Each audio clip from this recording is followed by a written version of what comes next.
Okay, सो हम लोग discuss कर रहे हैं एस्पेक्ट गामा कैमरा के बारे में, और हम लोगों ने इसके पहले क्लास में डिस्कस किया performance characteristics of gamma camera. उसमें हम लोगों ने intrinsic efficiency, extrinsic efficiency, special resolutions की बात करी, उसको कैसे डिटरमिन करते हैं उसकी बात करी। फिर हम लोगों ने बात करी करेक्शंस की, कि एनर्जी करेक्शंस क्यों ज़रूरी है, राइट। अब आज हम लोग डिस्कस करेंगे लिनियरिटी करेक्शंस के बारे में, and we are under the same undercoat, मतलब टाइटल जो है performance characteristics of gamma camera. ठीक है, तो पहली चीज लिनियरिटी करेक्शंस बोल रहे हैं। इसके पहले हमने क्लास में हमने डिस्कस किया था कि एनर्जी करेक्शंस की बात करी थी, और हमने ये भी वहां पे बोला था कि अभी जो state of art gamma camera जितने भी आ रहे हैं उसमें सबसे पहले जो है, सबसे पहले मतलब एनर्जी और लिनियरिटी करेक्शन जब अप्लाई हो जाता है तभी ऑनलाइन यूनिफॉर्मिटी करेक्शन अप्लाई होता है, यूनिफॉर्मिटी करेक्शन अप्लाई होता है। अदरवाइज वो नहीं होता, ऐसा नहीं होता है कि पहले सीधे ऑनलाइन यूनिफॉर्मिटी करेक्शंस अप्लाई हो जाएगा, पहले लिनियरिटी और एनर्जी करेक्शंस अप्लाई होगा, देन आगे बढ़ना है। तो हम लोगों ने एनर्जी करेक्शंस की बात कर ली थी, और एनर्जी करेक्शन का रेशनल भी देखा कि क्यों हमें एनर्जी करेक्शंस की ज़रूरत पड़ती है और हम कैसे करते हैं। अब आज हम देखेंगे लिनियरिटी करेक्शंस की क्यों ज़रूरत है और कैसे करते हैं।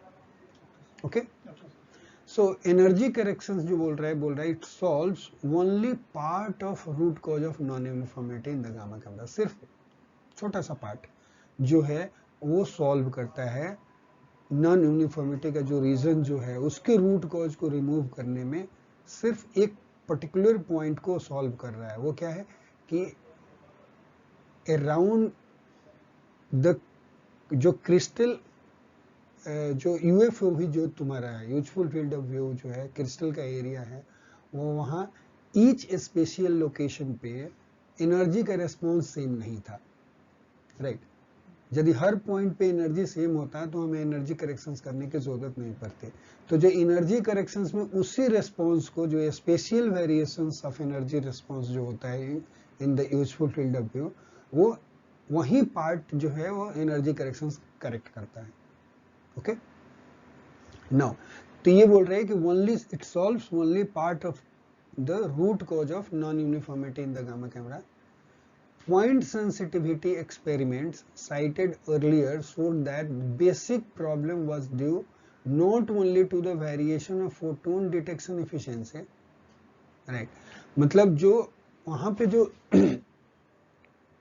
एक्सपेरिमेंट जो हमने किया था, पॉइंट सेंसिटिविटी ले लो या आप यूनिफॉर्मिटी की बात ले लो, तो दोनों ही केस में जो है, एक तो जो डिटेक्शन इफिशियंसी जो है, मतलब variation in detection efficiency,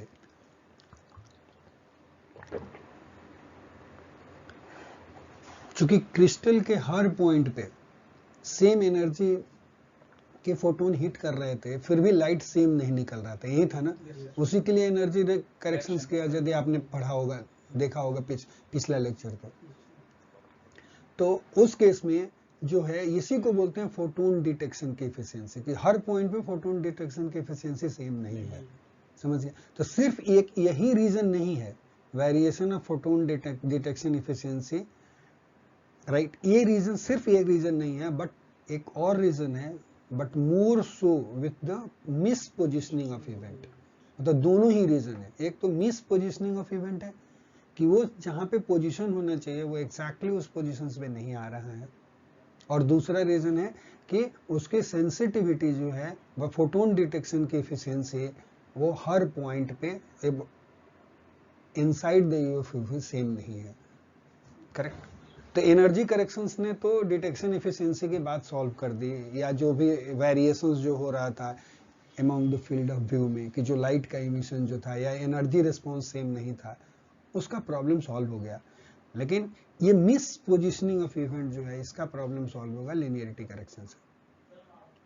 this phenomenon also referred to as a non-linearity in gamma camera is not random, and it is preferential directions. देखो यदि कोई भी चीज जो रैंडम जब होती है ना, यदि ये फेनोमेनन रैंडम होती है तो रैंडम का कॉज, रैंडम को ठीक करना बहुत मुश्किल होता है, समझ गए? उसको रूट कॉज से नहीं हटा सकते। लेकिन कोई प्रेफरेंशियल डायरेक्शंस हो, किसी एक पर्टिकुलर डायरेक्शंस में कुछ चीजें चेंज हो रही है, तो वहां पे करेक्शंस इजी होता है। ओके, याद रखिएगा एक बात।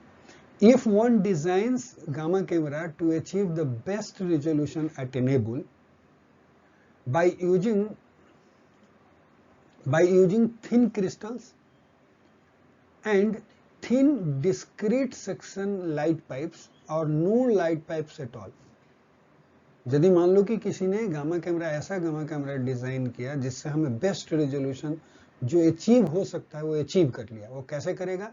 तो करेगा थिन क्रिस्टल लेकर के, और जो डिस्क्रीट सेक्शन लाइट पाइप जो यूज करेगा, कि मतलब लाइट जो भी जा रहा है फोटो मल्टीप्लायर, मतलब क्रिस्टल से होकर के फोटो मल्टीप्लायर ट्यूब्स को, उसके लिए लाइट गाइड यूज करे, या लाइट गाइड न यूज करे, डायरेक्टली ये कर दे, राइट, कि लाइट जो है मैक्सिमम वहां पहुंच जाए पीएम ट्यूब तक, तो वो क्या करेगा? बेस्ट रेजोल्यूशन जो पॉसिबल है वो अचीव कर सकता है। काउंट कंप्रेशन जो है एक, उस केस में होता क्या है, लेकिन count compression more counts in the vicinity of individual photo tube is a well known predictable phenomenon. जब बेस्ट रिजोल्यूशन अचीव करने के लिए आप गामा कैमरा जब डिजाइन करते हो, थिन क्रिस्टल लेते हो, thin discrete section light guide लेते हो, या लाइट नो लाइट पाइप यदि आप यूज करते हो, तो उस केस में एक पर्टिकुलर फेनोमेनन आती है, क्या? काउंट सेपरेशन होता है, more counts in the vicinity of individual photo tube. इसका मतलब क्या हुआ कि काउंट, देखो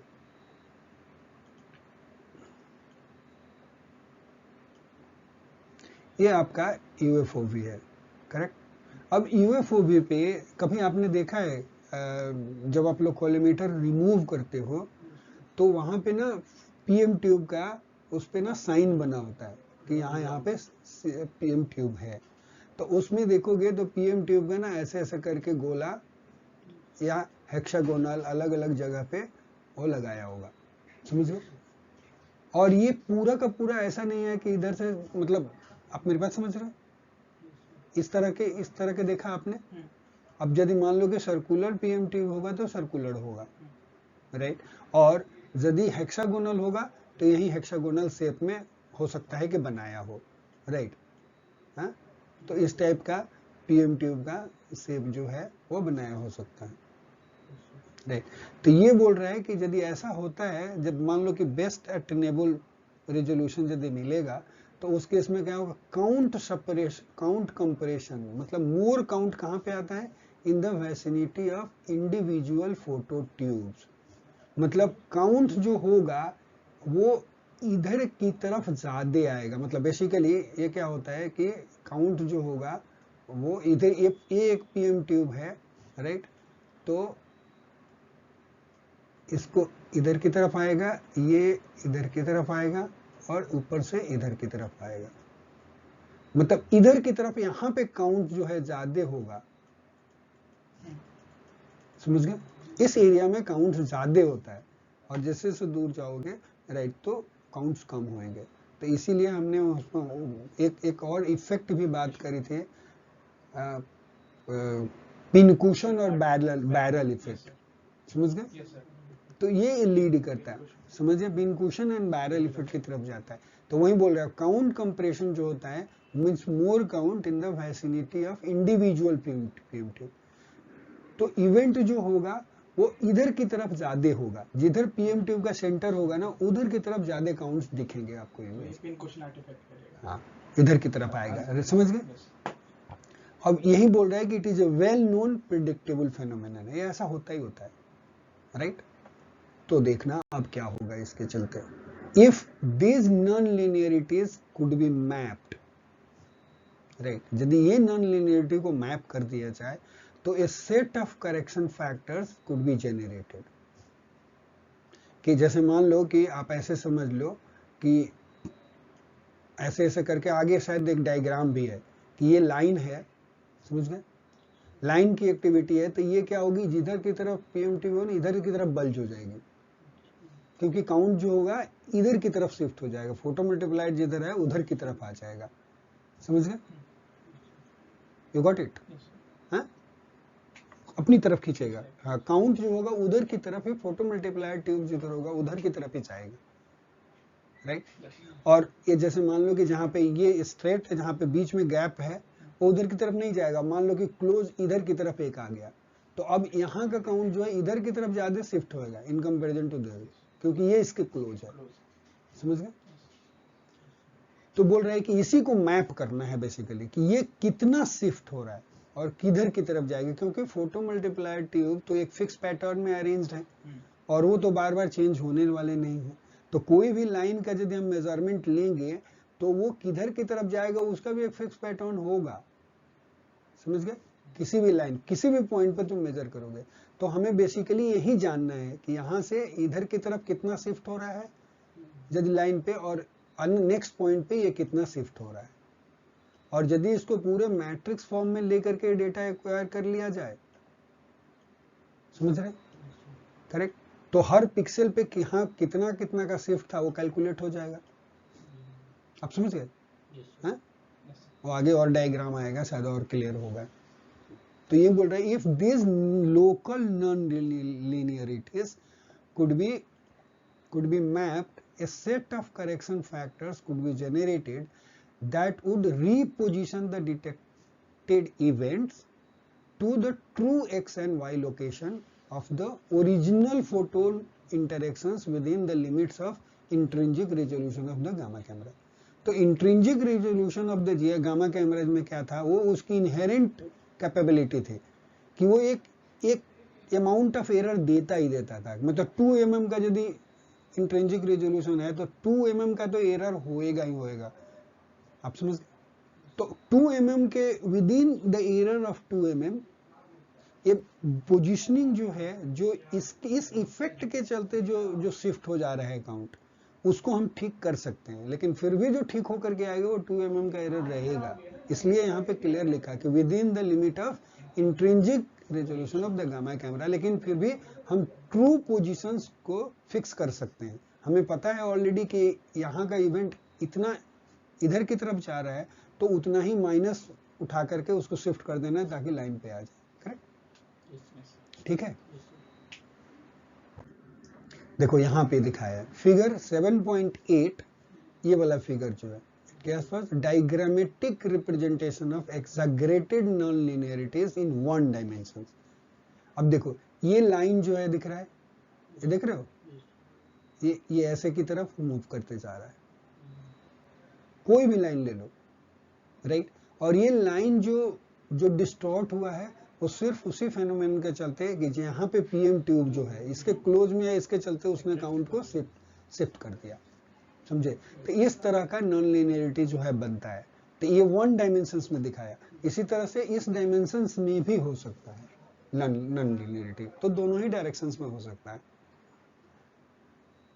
इन 1 dimension and determination of correction factor. ठीक है? अब इन सीमेंस गामा कैमरा, मान लो कि अलग अलग वेंडर्स जो हैं वो उनके पास अलग अलग तरीके हैं किसी भी चीज को करेक्ट करने के लिए। तो सीमेंस गामा कैमरा में ये इसको कैसे करेक्ट करते हैं? The non linearities are mapped at factory. ये कहाँ पे मैप का नॉन लिनियरिटी मैप कहाँ जाएंगे? फैक्ट्री के टाइम, जहाँ पे असेंबल करते हैं मशीन को, वो वहां पे जाकर के वहीं पे नॉन लिनियरिटी मैप क्रिएट करते हैं वो लोग। फॉर ईच डिटेक्टर असेंबली, मतलब यदि 2 डिटेक्टर हेड है तो दोनों के लिए अलग अलग होगा। By imaging a rectilinear grid source of sodium iodide, sorry technetium 99M, right? अब ये देखो क्या किया इसने, रेक्टेंगुलर ग्रिड लिया, यही रेक्टेंगुलर ग्रिड है, देख रहे हो? ठीक है? तो ये इतने पॉइंट अब एक एक पिक्सल में दिख गया आपको। मतलब आपका ये UFOV है, राइट? और UFOV को क्या कर दिया आपने, इसको नंबर ऑफ रोज और कॉलम में डिवाइड कर दिया, तो ऐसे करके रेक्टेंगुलर ग्रिड बन गया और एक एक पिक्सल्स बन गया। करेक्ट। तो हर ग्रिड पे आप ऐसा समझ लो कि एक एक ग्रिड जो क्रॉस पॉइंट है वो एक्स वाई का पोजीशंस ले लो यदि आप, राइट, तो ये कितना शिफ्ट हो रहा है वो पता चल जाएगा। वही शिफ्ट जो है उसको निकालना है। तो उसके लिए वो क्या करेंगे, ये जो टेक्नीशियम 99M का जो सोर्स जो है वो इसी ग्रिड पे रखा हुआ है और उसका इमेज एक्वायर करते हैं। Did you get it? कि मतलब आपके पास एक रेक्टेंगुलर ग्रिड होगा, वो वहां पे एक एक सोर्स जो है इस अलग अलग पॉइंट पे सोर्स होगा। तो फैंटम ही ऐसा होता है कि उसको जब फिल करोगे तो एक एक पॉइंट से ही जो होगा वो क्या होगा, एक एक पॉइंट जो बनेगा उससे ही टेक्नीशियन की जो एनर्जी जो 140 केवी वो इमिट होने वाली है, बाकी पे नहीं होगी, होल के थ्रू होगी। आप समझ रहे? तो सर उसका कोरिलेशन पीएम की ट्यूब के साथ नहीं होता जो सोर्स हम रखते हैं? नहीं, वो एग्जैक्टली पीएम ट्यूब पे नहीं होता, एफओबी में होगा। एफओबी में होगा। एफओबी में जैसे मान लो कि पूरे एफओबी को कोई हो सकता है कि कंपनी 64x64 में एक्वायर करे मैप, कोई हो सकता है कि 128 में एक्वायर करे, कोई जो है वो 1024x1024 मैट्रिक्स में एक्वायर करे। नंबर ऑफ सोर्स फिक्स होगा। हाँ, मतलब वो किस मैट्रिक्स में वो डेटा एक्वायर कर रहा है, उसका फैंटम जो है उसमें कितने सोर्स हैं वो उसके ऊपर डिपेंड करता है, राइट। तो ये लेकिन यही बोल रहा है कि it is in by the non-linearities are mapped at the factory for each detector assembly by imaging a rectangular grid source of technetium 99M. The correction factors are in the form of incremental delta x and delta y signals that are added to the original signal x and y generated by the detector. तो basically उसमें करते क्या है, आपको क्या करेंगे कि वो ये जो शिफ्ट जो आएगा वो एक्स डायरेक्शंस में कितना शिफ्ट आया वो कैलकुलेट करते हैं। वेदर इस पर्टिकुलर ग्रिड का जो भी एक कोई ग्रिड ले लो तो या तो ये इस डायरेक्शंस में शिफ्ट होएगा, नहीं तो लेफ्ट की तरफ शिफ्ट होएगा। तो एक केस में पॉजिटिव वैल्यू आएगा, दूसरे केस में निगेटिव आएगा। तो ये निगेटिव और पॉजिटिव जो है डेल्टा एक्स का वैल्यू रख लेंगे और वाई डायमेंशंस में जो शिफ्ट जो होगा वो भी कैलकुलेट कर लेते हैं। समझ गए? Is it right? और यही मैप जो है फिर हर ग्रिड के लिए, अब जैसे मान लो कि 1024x1024 का मैट्रिक्स के लिए आपने लीनियरिटी करेक्शंस मैप रखा है, तो 1024x1024 मैट्रिक्स में जब भी डेटा एक्वायर करोगे वो हर पॉइंट के लिए, मतलब इतने ग्रिड 1024 के ग्रिड बनेंगे तो हर ग्रिड के लिए एक्स और वाई का वैल्यू करेक्शन जो है आप लगा दोगे तो आपका आर्टिफैक्ट नहीं आएगा, क्योंकि नहीं तो ऐसे ही टेरा मेरा आएगा। आगे चलो। हाँ, okay good.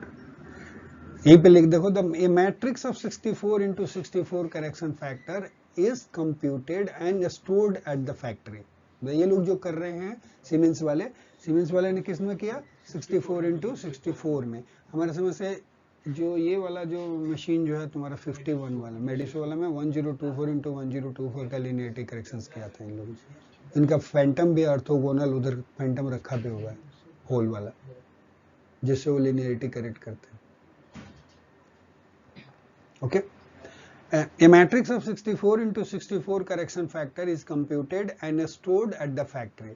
The actual delta x and delta y values are computed by bilinear interpolation of 4 nearest matrix pixels. इसका मतलब क्या हुआ?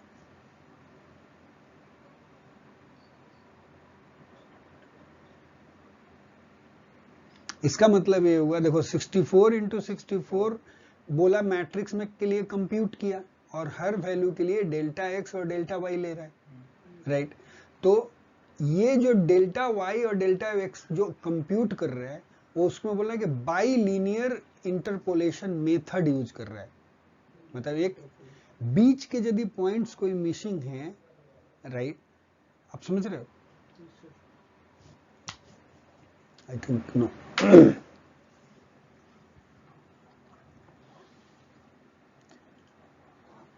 इसको क्लियर करना पड़ेगा।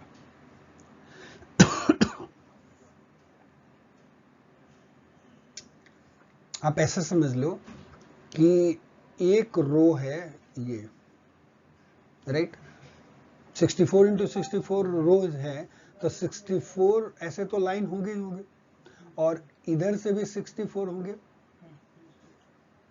करेक्ट, तभी 64 इंटू 64 बनेगा। अब आपने जो सोर्स जो लिया है, इसमें समझ लो कि आपने 32 लिया, 64 के बजाय आपने 32 ही पोजीशन होल है आपके पास, उसमें मान सकते हो। तो 32 होल होगा, तो हर एक यहाँ पे सोर्स पड़ेगा और यहाँ पे मतलब एक एक छोड़ करके बिठाएंगे तभी जाके होगा। तो इसका मतलब सोर्स जो था वो आपका यहाँ पे था, एक सोर्स यहाँ के पे था, तो यहाँ का पॉइंट कैसे मिलेगा, समझ गए? इसका पॉइंट तो मुझे निकालना पड़ेगा ना, समझ गए? आपको समझ रहा है?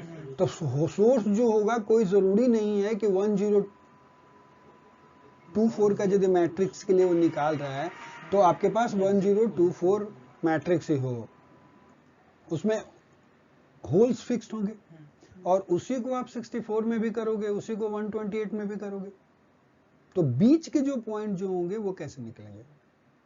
यहां पे कितना लीनियरिटी करेक्शन अप्लाई करना पड़ेगा? तो उसके लिए बोल रहे हैं कि नियरेस्ट ये 4 वाले का वैल्यू का डेटा लेते हैं ये लोग, समझे कि इसका डेटा अवेलेबल है, इसका डेटा अवेलेबल है, फिर इसका डेटा अवेलेबल है, इसका डेटा अवेलेबल है, इस चारों डेटा पॉइंट्स में फिर जाकर के ये डेटा पॉइंट जो बोले उसमें बाइलीनियर, ये बाइलीनियर, राइट, इक्वेशन फिट करते हैं, राइट, और तब जब एक इक्वेशन मिल जाता है तो जो मिसिंग पॉइंट है उसके लिए डेल्टा एक्स का वैल्यू निकाल लेते हैं, समझ गए? क्लियर? ऐसे करते हैं।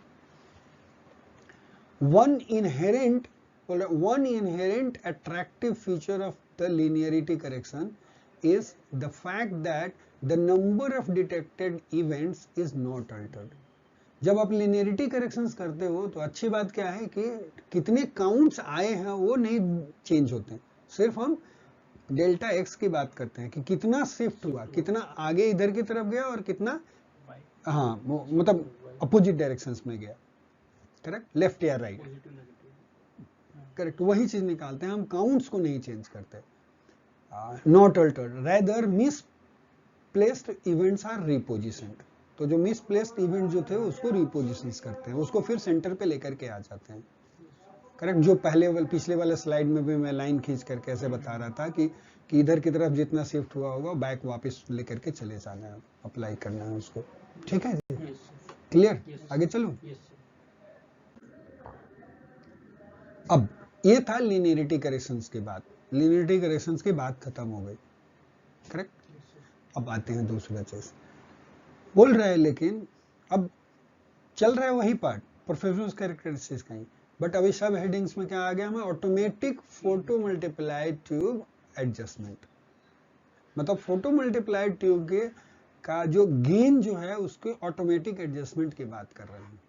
अब देखो वो वहां पे हमने जब भी गामा कैमरा की हम बात कर रहे थे तो चाहे मिस पोजिशनिंग ऑफ इवेंट हो या एनर्जी सिग्नल जो आ रहा है वो परफेक्ट नहीं आ रहा है, दो ही बात हो रहा है कि हर स्पेस पे अलग अलग वैल्यूज आ रहा है, सेम 140 kV का रख रहे हैं तभी भी लाइट जो है हर पॉइंट से इक्वल नहीं निकल रहा है, दो ही बात थी।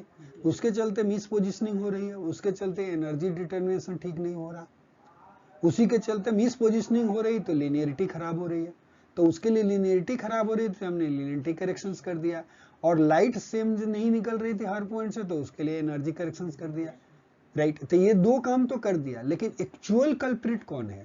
कल्प्रिट तो पीएम ट्यूब है, पीएम ट्यूब का गेन ही गड़बड़ हो जा रहा है, तो उसी के चलते लाइट भी कम आ रही है, समझ गए? यदि मान लो कि क्रिस्टल बिल्कुल ठीक ठाक है तो पीएम ट्यूब में गड़बड़ है कहीं ना कहीं, उसका रैंडम वेरिएशन जो कुछ भी हो रहा है जिसके चलते हमारा मिस पोजीशन ऑफ इवेंट भी हो रहा है और लाइट भी कम आ रही है, करेक्ट। तो मतलब इंपॉर्टेंट चीज पीएम ट्यूब पे आ गई, सारी बात पीएम ट्यूब पे आ गई। तो बोल रहा है optimal performance of the system that do, मतलब जो परफॉर्म कर रहा था online energy and linearity corrections can be realized only if PM tubes are poorly tuned at all times.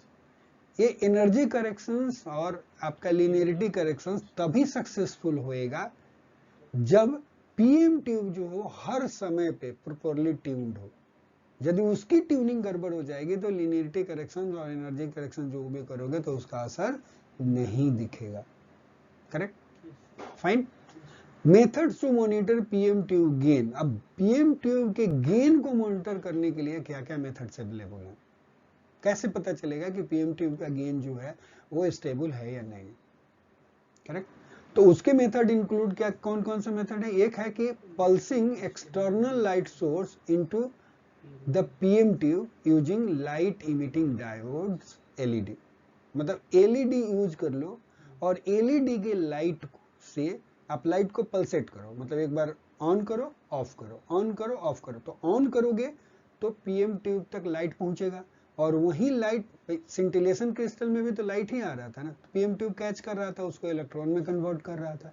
तो आप एलईडी भी लगा दोगे तभी भी लाइट जब इमिट करोगे, राइट, तो वो उसको कैच करेगा, उसको इलेक्ट्रॉन में मल्टीप्लाई करेगा। करेक्ट ना? तो वो करते हैं pulsating external light source. External light source लिया into PM tube, external light source लेते हैं यूजिंग एलईडी डिवाइस। एंड उसके बाद क्या, and by identifying the photo peak location of photo peak location of localized pulse height energy spectra from an external source of technetium 99M। अब देखो, पहला बोला कि हम पीएम ट्यूब के गेन को मॉनिटर कैसे कर सकते हैं? हम ये देख लेंगे कि लाइट, जैसे मान लो कि हमको पता है कि एलईडी एक लगा दिया और एलईडी को इस ढंग से लगाया है कि उसके लाइट को जब मैं ऑन करूंगा तो वो पीएम ट्यूब तक के कैथोड तक पहुंच जाएगा और कितना अमाउंट पहुंचेगा वो मेरे हाथ में कंट्रोल्ड है। समझ गए? तो उससे मान लो कि हमने 100 लाइट फोटोन्स दिए तो मुझे पता है कि 100 लाइट फोटोन्स यदि उस पर फॉल होंगे तो इतने इलेक्ट्रॉन निकलेंगे और इतना इलेक्ट्रॉन होगा तो इतना मल्टीप्लाई होकर के आएगा, तो उससे मैं गेन पता कर लूंगा कि कितना गेन है। अब गेन हमको हर पीएम ट्यूब का पता चल गया तो मॉनिटर कर लिया। अब कंफर्म करना है, आइडेंटिफाई करना है, तब क्या करूंगा? अब एलईडी को हटा दूंगा, एलईडी का काम नहीं करूंगा। अब क्या करूंगा? अब टेक्नीशियम का एक पॉइंट सोर्स रखूंगा और यूनिफॉर्म उसको फ्लक्स बना करके डिटेक्टर पे डालूंगा, मतलब 5 टाइम्स यूएफओवी के दूर रखूंगा तो वो क्या करेगा, डिटेक्टर जो होगा पूरा का पूरा वो यूनिफॉर्म फ्लड सोर्स से फ्लक्स आ जाएगा। अब ये जो एक्सटर्नल सोर्स जो आया उससे कितने कितने मल्टीप्लाई होकर के आ रहे हैं वो मुझे पता चल जाएगा। तो सबका गेन आ गया ना, आइडेंटिफाइड हो गया ना कि भाई इतना गेन तो मैंने वहां पे चेक किया था, उतना ही आ रहा है, उतना ही मल्टीप्लाई हो रहा है क्योंकि यूनिफॉर्म सोर्स था। तो लगभग यदि मान लो कि हमने एलईडी लाइट सोर्स से यदि उसके सबके गेन को यूनिफॉर्म कर दिया पीएम ट्यूब का, तो मेरा इमेज कैसा बनना चाहिए? यूनिफॉर्म बनना चाहिए क्योंकि सबका गेन बराबर है पीएम ट्यूब का। करेक्ट?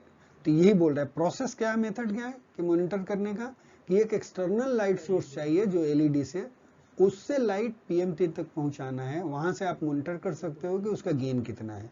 और दूसरा आइडेंटिफाई कैसे कर लेना है, फोटो पिक पोजीशन, मतलब कि जो हम टेक्नीशियम 99M जब रख रहे हैं तो उसका फोटो पिक पोजीशन जो आ रहा है 140 पे आ रहा है या नहीं आ रहा है। तो दोनों चीज यदि आपका मैच हो गया आपका काम हो गया।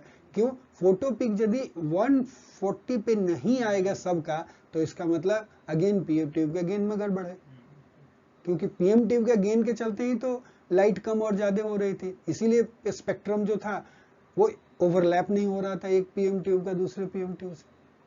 You got it? जो आगे के पीछे के लेक्चर में हम ऑलरेडी एक्सप्लेन कर चुके हैं, राइट? Is it okay? तो ऐसे करके आइडेंटिफाई करते हैं फोटो पिक पोजीशंस को। ओके, तो ये मेथड है उसके गेन को मॉनिटर करने का। अब वेंडर वाइज देखते हैं।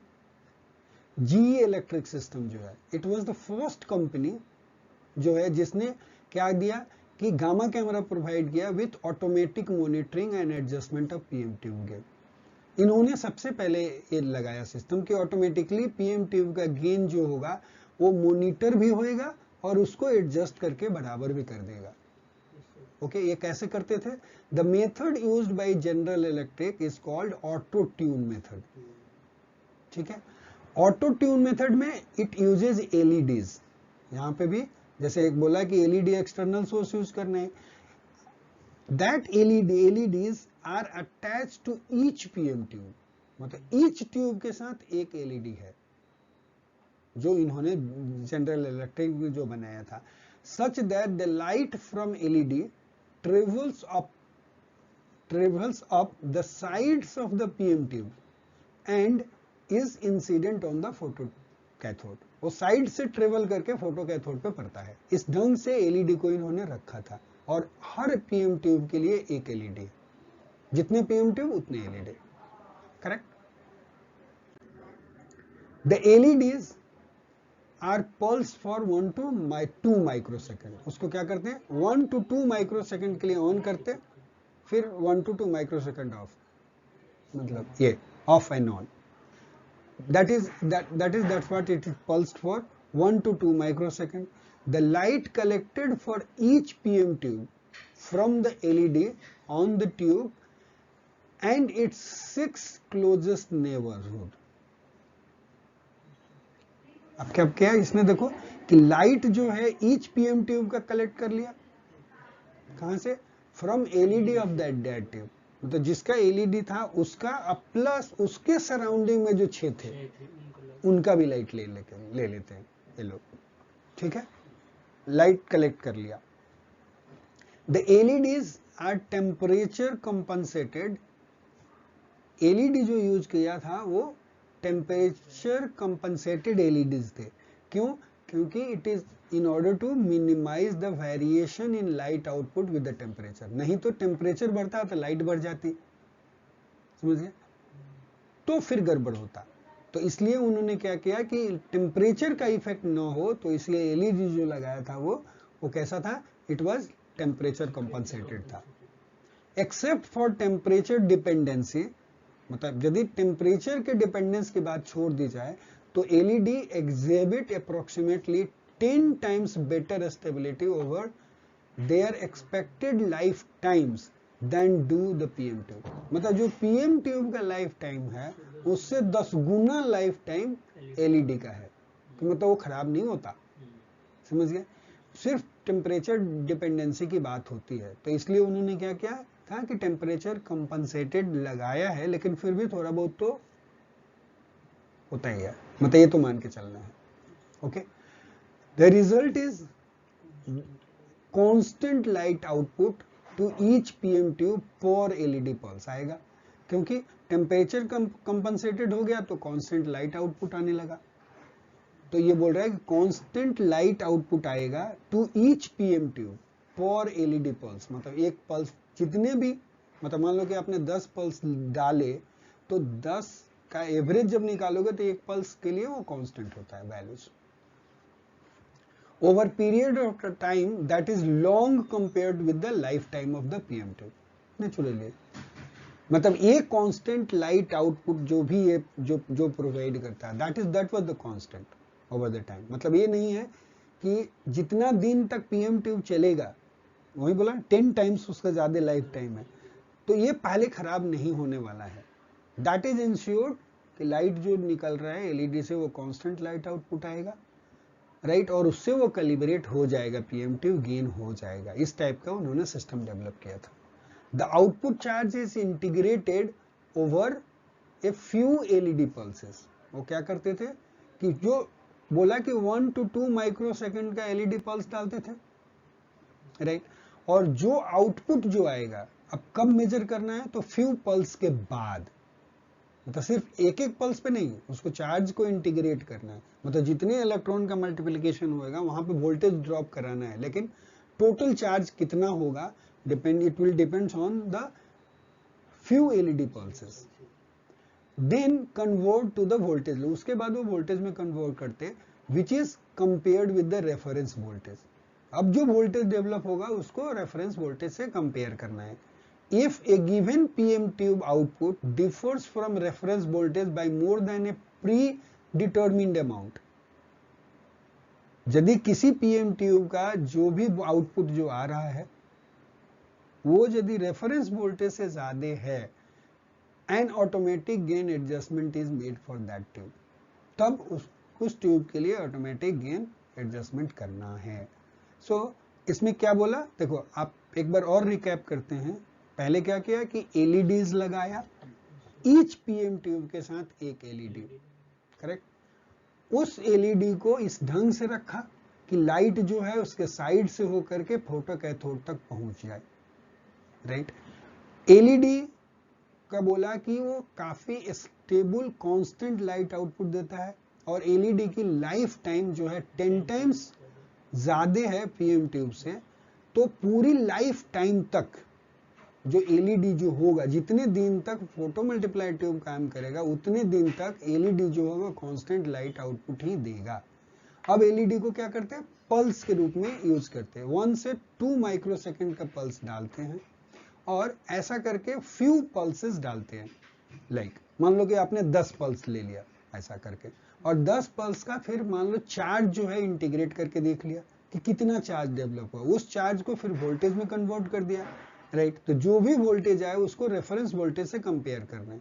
यदि वो voltage develop voltage reference voltage से ज्यादा है तो इसका मतलब है कि उसके पीएम ट्यूब की एडजस्टमेंट की जरूरत है, नहीं तो नहीं जरूरत है। That is the algorithm for जी, जो इनिशियली सबसे पहले उन्होंने बनाया था, करेक्ट। तो इस वे में वो लोग पीएमटी गेन मॉनिटर करते हैं। The gains are monitored by turning on the LED every 8 to 10 milliseconds, बोल रहा है 8 to 10 मिलीसेकंड्स के लिए एलईडी को ऑन करते हैं, with actual gain adjustment made every 100 milliseconds के बाद। लेकिन गेन में एडजस्टमेंट जो होगा, जैसे मान लो कि 8 to 10 मिलीसेकंड तक एलईडी ऑन किया, चार्ज करके देख लिया, राइट। फिर दूसरी बार करेंगे एक एवरेज निकालेंगे, फिर तीसरी बार करेंगे एवरेज निकालेंगे। लेकिन पीएम ट्यूब का गेन एडजस्टमेंट जो करते हैं वो एवरी 100 मिली सेकेंड्स के बाद, क्योंकि देखो एक बार वो चेंज कर देंगे तो ऐसा नहीं है कि एक का चेंज कर दिया तो वो फिक्स रह जाएगा। एक का चेंज करोगे दूसरे का गड़बड़ हो जाता है, दूसरे का गड़बड़ ठीक करते हो तीसरे का गड़बड़, क्योंकि सारे को इक्वलाइज करना होता है।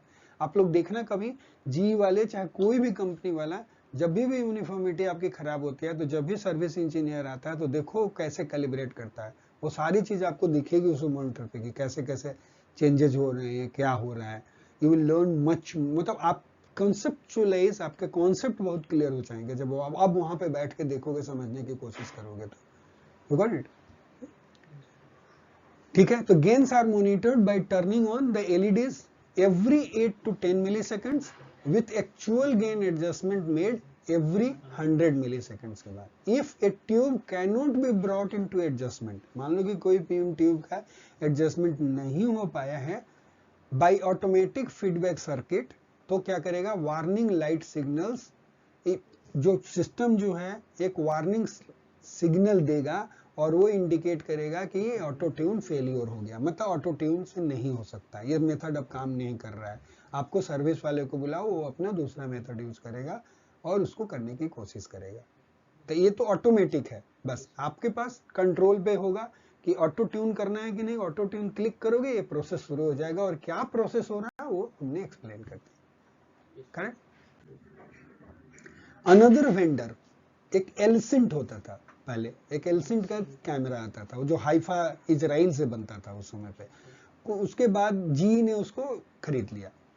तो जब से जी ने खरीद लिया तो वो लोग अपने टैग लगा करके उसको मार्केटिंग करने लगे, समझ गए। उसमें एलसिंट में क्या, वो हमारे पास था ये एलसिंट वाला भी कैमरा।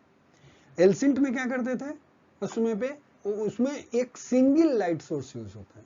देखो वहां पे क्या था, एलईडी ईच पीएम ट्यूब के लिए यूज हो रहा था, यहाँ पे एक single light source and is coupled through the crystal to the PM tube, correct. The calibration procedure is computer controlled, again जो भी कैलिब्रेशन होता था वो कंप्यूटर कंट्रोल्ड होता था।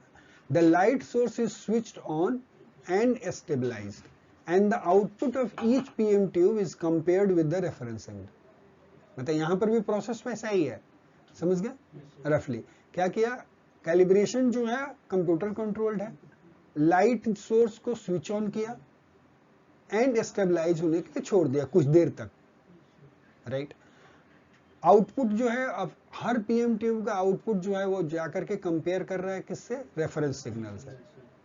The PM tube gains are automatically adjusted as required, मतलब जरूरत है जब चाहे तब आपको लग रहा है कि पीएम ट्यूब का में गेन में कुछ प्रॉब्लम है, तो आप ये वाला मेथड जो है आप यूज कर लो, कंप्यूटर एक बार रीसेट मारो, पहले गेन एडजस्टमेंट कर लो।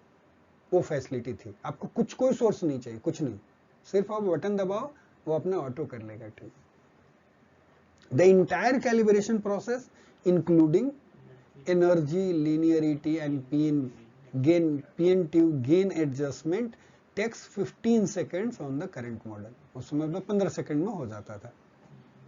ठीक है, the operator initiated the procedure as needed, जब ऑपरेटर को चाहिए, उसका लगता था कि भाई गड़बड़ हो रहा है कोई, तो ये प्रोसेस को इनिशिएट कर सकता था। So this was about the Elscint company, जो अनदर वेंडर के बाद, जी के बाद की हमने बात करें। सीमेंस, अब सीमेंस ने कौन सा मेथड डेवलप किया, ऑटो ट्यूनिंग वो कैसे करते हैं, तो siemens develop automatic gain adjustment method, और उस मेथड का नाम है डिजिट्रैक। क्या सीमेंस के पास कौन सा मेथड है, डिजिट्रैक है, which monitors the count rate in 2 energy window from individual PM tube with width of 4 keV and 11 keV। देखो ईच पीएम ट्यूब का क्या किया उसने, मॉनिटर कर रहा है, 2 एनर्जी विंडो लगा रहा है, और दोनों एनर्जी विंडो का विड्थ का, एक का विड्थ का कितना है 4 keV का है, और दूसरा विंडो जो है वो 11 keV का है, positioned on the high side of photo peak. अब ये जो विंडो भी जो लगा हुआ है 4 keV और 11 keV का, वो एसिमेट्रिक विंडो है, सिमेट्रिक नहीं रखा, हायर साइड की तरफ ये किया, ताकि जो लोअर साइड से जो कॉम्पटन स्कैटर से जो फोटोन है उसको इल्यूमिनेट कर दे। Correct, by an isotopic source, the windows are so situated in windows को to minimize the number of scattering pulses detected within the windows। ठीक है, क्यों हायर साइड में इसलिए डाला। अब when the count rate, अब क्या कर रहा है, सिर्फ काउंट रेट 2 विंडो में मॉनिटर कर रहा है, 4 keV और 11 keV में।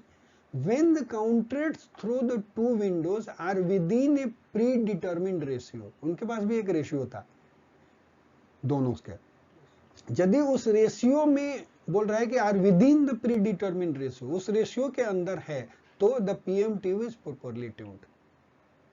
The ratio is energy dependent, again भी था, बीइंग अप्रोक्सीमेटली 1 फॉर टेक्नीशियम 99 है, मतलब दोनों एनर्जी विंडो में जो काउंट्स जो आएंगे, काउंट रेट जो आएंगे, उन काउंट रेट का रेशियो टेक्नीशियम के लिए 1 था, तो 1 के से नीचे यदि आ रहा है वैल्यूज, राइट, दोनों का रेशियो यदि calculate, if it is less than 1, इसका मतलब हमें पीएम ट्यूब को ट्यून करने की जरूरत नहीं है, लेकिन यदि उससे ज्यादा आया तो उसको ट्यून करने की जरूरत है। That is the Digitrac method. Okay, अब बोला यहाँ पे कि वो एनर्जी डिपेंडेंट है, तो हो सकता है आयोडीन के वो वैल्यू कुछ हो, ल्यूटीशियम के लिए कुछ अलग हो, like this. Correct, but basic method यही है।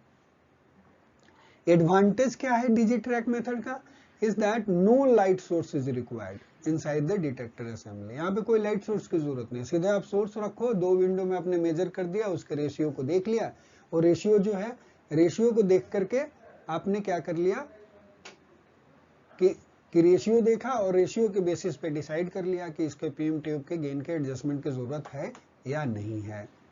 करेक्ट, ठीक है जी। डिसएडवांटेज, यहाँ पे कोई लाइट सोर्स की जरूरत नहीं है।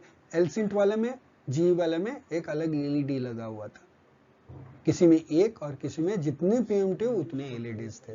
करेक्ट, डिसएडवांटेज क्या है इस मेथड का, disadvantage compare to LED method, right, जो अभी हम लोगों ने डिस्कस किया, right, is the relatively high statistical noise in the counted signal generated by the PM tube in response to photon flux emanating from the patient। Right, अब देखो जो patient से जो फोटोन फ्लक्स जो आता है, वो उसमें जो काउंट रेट जो मिलता है उसमें नॉइज ज्यादा होता है, क्योंकि कम काउंट होगा तो ज्यादा नॉइज होगा, आपको पता है, ज्यादा काउंट लोगे तो कम नॉइज ही होगा, ये तो आपको फंडा पता है। तो पेशेंट से जो आता है, क्योंकि पेशेंट से आएगा ऑटोमेटिक एडजस्टमेंट, यदि उसको ऑनलाइन करना है तो देखो ऑनलाइन करेक्शंस का बोला ना कि पहले क्या फायदा है, यदि वो ऑनलाइन करेक्शंस का फायदा तभी है जब पीएमटी स्टेबल है। तो पेशेंट स्कैनिंग हो रहे उस समय भी तो पीएमटी स्टेबल होना चाहिए ना। तो इसका मेथड किस पे डिपेंड कर रहा है, काउंट रेट मेजर कर रहा है 4K और उस पे 11 KB पे। तो जो डेटा जो इकट्ठा कर रहा है काउंट रेट का, उसमें यदि स्टैटिस्टिकल नॉइज होगा तो वो भी इफेक्ट करेगा उसका calibration. So this is the disadvantage. Advantage क्या है कि इसको एलईडी की जरूरत नहीं है। सही है जी। बट अब क्या किया इन्होंने कि बोला कि ठीक है नॉइज आ रहा है ना, नॉइज को मिनिमाइज कर लेते हैं।